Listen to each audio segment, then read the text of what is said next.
الحمد لله نحمده ونستعينه ونستغفره ونؤمن به ونتوكل عليه ونعوذ بالله من شرور أنفسنا ومن سيئات أعمالنا من يهده الله فلا مضل له ومن يضلله فلا هادي له ونشهد أن لا إله إلا الله وحده لا شريك له ونشهد أن سيدنا وسندنا وحبيبنا وشفيعنا ومولانا محمدا عبده ورسوله. أعوذ بالله من الشيطان الرجيم. بسم الله الرحمن الرحيم. ويرفع الله الذين آمنوا منكم والذين أوتوا العلم درجات. صدق الله العظيم.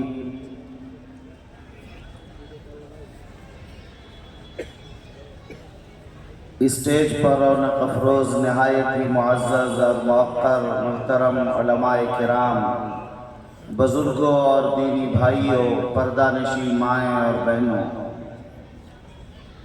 مدرسہ اسلامیہ عربیہ تعلیم القرآن نبی کریم کا یہ عظیم الشان سالانہ جلسہ دستار بندی ہے.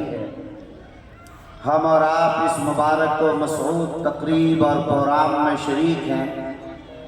وقت مختصر ہے، مہمانان کرام کی فہرست طویل ہے، اس لیے اس مختصر سے وقت میں نہایت ہی مختصر انداز میں آپ کے سامنے دو تین باتیں عرض کرنی ہیں. سب سے پہلے تو من لم یشکر الناس لم یشکر اللہ کے تحت میں شکر گزار ہوں حضرت مولانا عبدالسبحان صاحب قاسمی دامت برکاتہ العالیہ کے، جنہوں نے دعوت دی اور یہاں حاضر ہو کر کچھ کہنے کا یہ موقع عنایت فرمایا. اللہ تعالیٰ اس ادارے کے تمام ہی ذمہ داران، اساتذہ، طلبہ، سبوں کی محنتوں کو قبول فرمائے. آج ظاہر ہے کہ ہم اسی ادارے کے نتائج اور ثمرات دیکھنے کے لیے یہاں بیٹھے ہیں. ابھی دستار بندی کا سنہرا منظر آپ کے سامنے آئے گا. آپ حضرات دیکھیں گے اللہ کے کلام کے اس معجزے کو اپنی آنکھوں سے کہ چھوٹے چھوٹے کم سن بچوں نے اپنے سینے میں پورے قرآن مجید کو محفوظ کر لیا. مجھے یاد ہے کہ میں نے اسی اسٹیج سے یہ بات کہی تھی کہ قرآن مجید کا حفظ یہ اللہ کا فضل ہے، وہ جسے چاہتا ہے عطا کر دیتا ہے. ہر آدمی جو چاہے کہ میں حافظ قرآن بن جاؤں ایسا نہیں ہو سکتا. ہزاروں بچے آتے ہیں لیکن وہ محروم ہو کر ادارے سے چلے جاتے ہیں. لاکھوں افراد خاندان اور والدین چاہتے ہیں کہ میرا بچہ بھی حافظ قرآن ہو جائے، مگر ان کا یہ خواب شرمندہ تعبیر نہیں ہوتا. نہ معلوم کتنے باپ اور کتنی مائیں سسکیاں لیتی ہیں راتوں میں، دعائیں مانگتے، مگر ظاہر ہے کہ ان کی یہ دعائیں مقبول نہیں ہوتی اللہ کی بارگاہ. آپ کو حیرت ہوگی کہ دارالعلوم دیوبند کے صدر المدرسین حافظے کے بارے میں آپ جانتے ہیں کہ وہ حافظے کے امام ہیں. حضرت علامہ انور شاہ کشمیری رحمۃ اللہ علیہ جو بخاری کے پاروں کے پارے حافظ تھا، جی فتح القدیر پڑھتے اور حفظ ہو جاتا، کتابیں پڑھتے اور انہیں زبانی یاد ہو جاتی، صفحہ اور سطر کے ساتھ 50 سال کے بعد اسی طرح بتا دیا گیا. لیکن آپ کو حیرت ہوگی کہ وہ حافظ قرآن نہیں تھے. سیدنا شیخ عبدالقادر جیلانی رحمۃ اللہ علیہ کی اولاد میں بانی ندوۃ العلماء حضرت مولانا محمد علی منگیری رحمۃ اللہ علیہ، حضرت مولانا منت اللہ رحمانی رحمۃ اللہ علیہ، حضرت مولانا ولی رحمانی رحمۃ اللہ علیہ، آپ نے نام سنا. یہ سیدنا شیخ جیلانی کی 27ویں پشت پر ہے. میرے مرشد گرامی قدر مفکر اسلام حضرت مولانا ولی رحمانی صاحب نفر اللہ مرقدہ نے مجھ سے خود بتایا کہ میری نسل میں یہاں سے لے کر شیخ جیلانی تک بڑے بڑے علماء، صلحاء، زاہدین، سالکین پیدا ہوئے، مگر کوئی حافظ قرآن نہیں بنا۔ یہ اللہ کا ایک نظام ہے، وہ جسے چاہتا بنا دیتا ہے۔ یہ چھوٹے چھوٹے بچے آپ دیکھ رہے ہیں حافظ قرآن، اور آپ کو یہ بھی اندازہ ہونا چاہیے کہ ظاہر ہے کہ کتنی محنتیں اس کے پیچھے ہیں۔ یہ بچے فجر سے پہلے اٹھ جاتے ہیں، اساتذہ فجر سے 1 گھنٹہ 2 گھنٹہ پہلے انہیں بیدار کرتے ہیں، گرمی کی چند گھنٹوں کی رات ہو یا سردی کی کڑاکے کی سردی، ہر حال میں فجر سے 1 گھنٹہ 2 گھنٹہ پہلے، اور اس وقت بیٹھ کر یہ یاد کرتے اور فجر سے پہلے سبق سنا دیا کرتے، فجر کے بعد پارہ سنا دیا کرتے۔ بڑی محنتیں، ان کے لیے نہ خوشی ہوتی ہے نہ غم، کوئی مہمان آیا، کہیں گھومنا ہے، کہیں جانا، کہیں آنا، سب کچھ قربان کر کے اس کے بعد قرآن مجید کا ایک زور تھا۔ ظاہر بڑی قربانیوں کے بعد یہ حافظ قرآن بنا۔ ہم سمجھتے ہیں کہ کوئی بڑی آسانی کے ساتھ ہو جاتا ہے، ایسا نہیں۔ آج آپ حضرات یہ عزم کر کے جائیں گے کہ ہمیں بھی اپنے بچوں کو حافظ قرآن بنانا ہے، لیکن یاد رکھیے اس کے لیے ایک تو آپ دعا کریں اپنی اولاد کے لیے خود، اور علماء کی خدمت کریں، صلحاء کی خدمت کریں، عارفین کی خدمت کریں، حفاظ اور قراء، ائمہ اور خطبہ، مؤذنین کی، اللہ کے دین کی خدمت کرنے والوں کی آپ خدمت کریں، تب آپ کی اولاد حافظ قرآن بنے گی، عالم عامل بنے۔ اگر آپ نے علماء کی خدمت نہیں کی، مدرسے سے بغض رکھا، علماء سے نفرت رکھی، مفتیان کرام کی شکایت کی، حافظ کو حقیر سمجھا، قاری صاحب کو گالیاں دی، امام صاحب کو باہر کا راستہ دکھایا، مؤذن صاحب کو خادم بنا دیا، یقین مانیے جرأت کے ساتھ کہہ سکتا ہوں آپ کی اولاد واللہ واللہ حافظ قرآن نہیں بن سکتی۔ اگر حافظ قرآن بنانا ہے تو علماء صلحاء کی خدمت کرنی ہوگی، ان کی جوتیاں سیدھی کرنی ہوگی، علم کی عظمت اپنے دل میں بٹھانا ہوگا، قرآن کی عظمت کو اپنے دل میں جگہ دینی ہوگی، آپ کو ان اداروں کی خدمت کرنا ہوگا، ان اداروں کے فیض کو محسوس کرنا ہوگا، اور یہ اندازہ لگانا ہوگا کہ اگر ہمیں کچھ بننا ہے تو اس کی خدمت کے ذریعے بننا ہے۔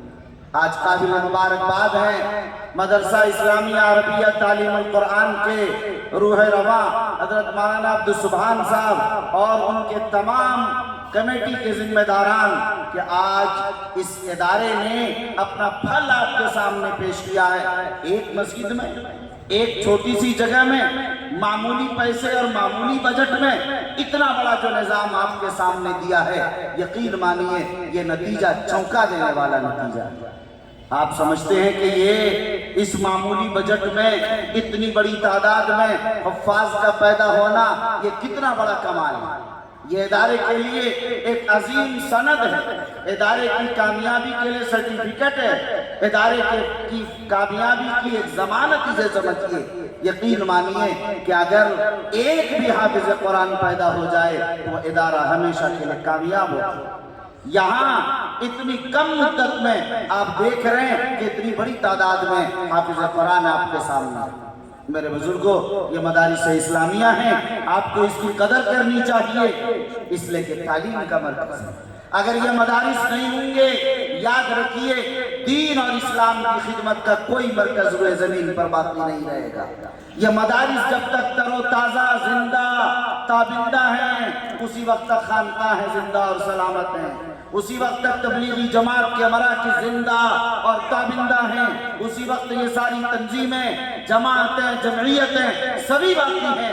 سبوں کو افراد انہی مدارس سے سبوں کو افراد ملتے ہیں۔ اس لیے میرے بھائیوں، آپ ان مدرسوں کو تمام مراکز کا مرکز سمجھیں۔ یہ علم کا، ارشاد کا، تصوف کا، سلوک کا، دعوت کا، تبلیغ کا، خدمت کا، سبوں کا مرکز مدرسہ۔ اس لیے میرے بھائیوں، آپ ان مدرسوں کی عظمت اور اس کی قیمت کو محسوس کیجئے۔ ایک بات آپ یاد رکھیے کہ آج دین کی خدمت کے لیے ضرورت پہلے سے اور زیادہ بڑھ گئی۔ معاملہ پہلے تو یہ تھا کہ آدمی جاہل ہے مگر ماں باپ کو نماز پڑھتے دیکھا، دادا دادی کو نماز پڑھتے دیکھا، پڑھ رہا۔ اب تو فکری ارتداد تیزی کے ساتھ اس کی طرف نسلیں بڑھ رہی ہیں۔ پڑھ بھی چکا ہے اگر وہ تو لوگ اسے بہکاتا پھسلاتا کہ نماز سے کیا ہوتا ہے، روزے سے کیا ہو جاتا ہے، اللہ کیا کرنے والے ہیں۔ یعنی ان کے یقین میں تزلزل ہے، اس کے اعتقاد میں فساد ہے، ایسی کمزوریاں، ایسی فکری غلطیوں میں اسے پہنچا دیتا ہے کہ ارتداد کی منزلوں کی طرف وہ قدم تیزی سے بڑھاتا چلا جاتا ہے۔ اس لیے اگر ارتداد سے بچانے کا کوئی گہوارہ اور مرکز ہے وہ یہی مدارس اسلامیہ ہیں، جہاں اسے ٹھوس عقائد کے علماء تیار کیے جاتے ہیں کہ جو ان عقائد سے انسان کو عقائد پر جمع کر استقامت عطا کر کے دین میں تسلط پیدا کر کے ان کو دین پر استقامت عطا کرتے ہیں۔ اس لیے میرے بھائیوں، آج ضرورت اس بات کی ہے کہ ہم اپنے بچوں کو دین کی تعلیم سے آراستہ کریں۔ یعنی آپ چاہے اسکول میں پڑھائیں، کالج میں پڑھائیں، اعلیٰ سے اعلیٰ تعلیم دیں، اسلام نے دروازہ کھول رکھا ہے، مگر شرط یہ ہے کہ وہ مسلمان ہونا چاہیے۔ ان کے دل میں ایمان و یقین کی بیج آپ کے لیے بونا ضروری ہے۔ انہیں بتا دینا ہوگا، اے میرے بیٹو تم اس بلال کی اولاد ہو جس بلال نے تپتے ہوئے ریت پر بھی، چلچلاتی گرمی میں عرب کے تپتے ہوئے ریت پر لیٹ کر بھی جن کے سینے پر بھاری چٹان رکھ دیا گیا اور وہاں بھی عہد کا نعرہ بلند کر رہا بلال۔ تم اس بلال کی اولاد ہو، تم اس سمیہ کی اولاد ہو، میری بیٹی، اے میری لاڈلی چہیتی دلاری، یاد رکھو تم اس سمیہ رضی اللہ تعالیٰ عنہ کی اولاد ہو کہ جس سمیہ سے کہا ابو جہل نے کہ ایک بار کہہ دو کہ محمد کو نہیں مانتی، ایک بار کہہ دو ایمان سے پھر جاؤ ورنہ تمہارے جسم کے 2 ٹکڑے کر دیے جائیں گے۔ سمیہ نے عظیم تاریخی جملہ ارشاد فرمایا تھا۔ حضرت سمیہ نے کہا ابو جہل ایک جان سے ڈراتے ہو، اگر اللہ 1000 جانیں سمیہ کو دے، سمیہ اسلام کے لیے 1000 جانیں بھی قربان کر دینے کے لیے تیار ہے۔ یہی ہوا۔ ابو جہل نے کہا دیکھو یہ ہے نیزہ اور یہ ہے اونٹ، ایک کو شمال میں اور ایک کو جنوب میں دوڑا دیں گے۔ سمیہ نے کہا مجھے ڈراؤ مت، 1 جان نہیں 1000 جان بھی اسلام کے قدموں میں قربان کرنے کے لیے، محمد کی محبت اور عظمت پر قربان کر دینے کے لیے کافی ہے۔ سمیہ کے 2 ٹکڑے اور 2 لخت ہو گئے، لیکن سمیہ نے عہد کا نعرہ بلند کیا اور دنیا کی بیٹیوں کو اور دنیا کی ماؤں کو قیامت تک ایک سبق دے دیا۔ اے میری ماؤں، تمہاری عزتیں چلی جائیں، عظمتیں تاراج ہو جائیں، سلطنت چلی جائے، کرسی چلی جائے، مال چلا جائے، دولت چلی جائے، اقتدار چلا جائے، اولاد قربان ہو جائیں، ماں باپ نذرانے چڑھ جائیں، یاد رکھو مشکل حالات میں، ایمان کے شانتی حالات میں بھی، تلوار کی چھاؤں میں بھی، امن کے حوالے سے بھی حالات مشکل سے مشکل تر کیوں نہ ہو جائیں، سب کچھ قربان کر دینا، لیکن اسلام اور ایمان کو کبھی قربان مت کر۔ میرے بھائیوں، ہم نے اپنی اولاد کو یہ نہیں بتایا اے میرے بیٹو، اے میری بیٹیوں، خدا را ایمان بڑی قیمتی چیز ہے، اگر ایمان ہوگا تو جہنم میں جلنے کے بعد بھی صحیح کبھی جنت میں تم ضرور جاؤ گے، اور ایمان نہیں ہوگا، کلمہ نہیں ہوگا تو ہمیشہ جہنم میں ایندھن بنے رہو گے۔ اے میرے بیٹوں اور بیٹیوں، یاد رکھنا اور اچھی طرح ذہن نشین کر لینا، اس کلمے کی طاقت اور اس کا وزن یہ ہے کہ اگر ایک کلمے کے پرچے اور ٹکڑے کو ایک پلڑے پر رکھ دیا جائے، 7 زمین و آسمان کو ایک پلڑے پر، تو کلمے والا پرچہ اور وہ پلڑا بھاری پڑ جائے گا، 7 زمین و آسمان ہلکے پڑ جائیں گے۔ یہ کلمے کی طاقت ہے۔ ہمیں اپنے بچوں کو بچپنے میں یہ بتا دینا ہوگا کہ کچھ بھی کر سکتے ہو، ایمان کا سودا نہیں ہوگا۔ یہ ارتداد کی ہوائیں، ارتداد کی آندھیاں، ارتداد کے طوفان جو چل رہے ہیں، ہم تیزی کے ساتھ اپنے ایمان سے پھر کر ہم کسی اور گلی کوچے میں سیر اور سفر کرنے لگ جاتے ہیں۔ میرے بھائیوں، ہمیں اس سے بچنا چاہیے۔ قرآن نے اسی لیے کہا تھا احسب الناس ان يتركوا ان يقولوا آمنا وهم لا يفتنون ولقد فتنا الذين من قبلهم فليعلمن الله الذين صدقوا وليعلمن الكاذبين۔ لوگوں کا کیا خیال ہے کہ وہ لوگ چھوڑ دیے جائیں گے، آزمائے نہیں جائیں گے، حالانکہ وہ کہیں کہ ہم مومن ہیں، ہم مسلمان ہیں، ہم کلمہ طیبہ لا الہ الا اللہ محمد رسول اللہ پڑھتے ہیں، اور وہ آزمائے نہ جائیں؟ ایسا نہیں ہو سکتا۔ جو اعلان کرے گا کہ میں مومن ہوں، آزمایا جائے گا، جو پڑھے گا کلمہ طیبہ مشکلات کی بھٹی میں تپایا جائے گا، جو کہے گا کہ اللہ ایک ہے مشکل حالات سے انہیں گزرنا ہوگا۔ اے لوگوں، قرآن نے اسی لیے کہا ہم نے پہلی قوموں کو بھی آزمایا ہے، تمہیں بھی آزمائیں گے۔ کون مومن مخلص ہے مشکل حالات میں جمع رہتا ہے؟ کون ہے منافق جو ایمان سے پھر جاتا ہے؟ آج انہی حالات سے ہم گزر رہے ہیں، اس ملک کے یہی حالات ہیں میرے بھائی۔ اس لیے آج ان مشکل حالات میں آپ اپنے ایمان پر استقامت اختیار کریں، ایمان پر جم جائیں، ایمان پر جمے رہیں، اپنی اولاد کے ایمان کی حفاظت کا سامان کرتے رہیں، اپنے گھر میں تعلیم کریں، اپنے گھر میں راتوں کو بچوں کو بیٹھا کر ایمان انہیں سکھائیں، ایمان کی عظمت دل میں بٹھائیں، انہیں مستقبل سمجھائیں، صحابہ کی بہادری، صحابہ کی شجاعت، مشکل حالات میں صحابہ کے ایمان پر جمنے کے واقعات انہیں بتائیں کہ حالات کوئی مشکل نہیں، حالات آتے ہی چلے جانے کے لیے ہیں، آئے ہیں چلے جائیں گے، لیکن شرط ہے کہ ہمیں بیدار ہونا ہوگا، چوکنا رہنا پڑے گا، بیدار مغزی کے ساتھ ایک ایک قدم اٹھانا پڑے گا۔ تلوار ہمارے سروں پر ہے، حالات ہمارے یہ ہیں، ہم بے فکری کی زندگی گزار، ہم نے نہیں سمجھا، ہماری چال میں تبدیلی نہیں، ہمارے ڈھال میں تبدیلی نہیں، ہمارے طرز میں تبدیلی نہیں، ہمارے فکر میں کوئی انقلاب نہیں، ہم نے نہیں سوچا ہمیں کس رخ پر جانا ہے۔ میرے بھائیوں، کیا ہم نے تیاری کی اس بات کی کہ ہم اپنی اولاد، اپنی نسلوں، اپنے سماج کو بلند اور اعلیٰ تعلیم سے آراستہ کریں گے؟ ہم نے کوئی پلان نہیں بنایا، ہم نے کوئی منصوبہ نہیں بنایا، ہمارے سامنے کوئی خاکہ نہیں ہے۔ اس لیے میرے بھائیوں، آپ تعلیم کی طرف متوجہ ہوں، اپنی اولاد کو اعلیٰ سے اعلیٰ تعلیم سے آراستہ کریں، زیب و زینت سے، آرائش سے، مزے سے، عیاشی سے، دولت سے، آسائش سے انہیں بچائیں، مشکل حالات میں جینے کا سلیقہ انہیں دیں، تعلیم کے لیے انہیں ایثار کرنے کا، محنت کرنے کا، ساری چیزوں کو پیچھے چھوڑ کر آگے بڑھنے کا حوصلہ اور ان کی تربیت کا انتظام کریں۔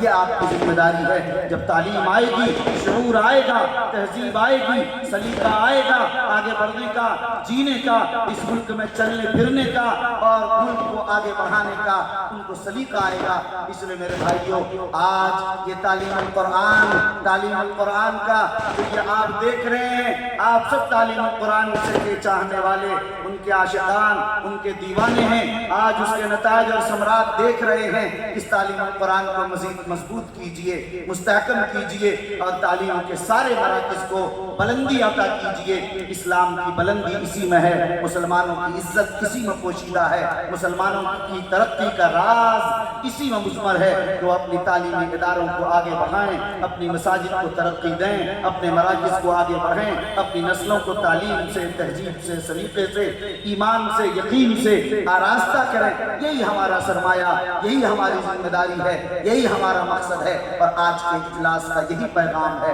دعا کریں اللہ تعالی ہر طرح سے اجلاس کو کامیاب فرمائے اور اس ادارے کی ترقی اور اس سے احترام مقدر فرمائے۔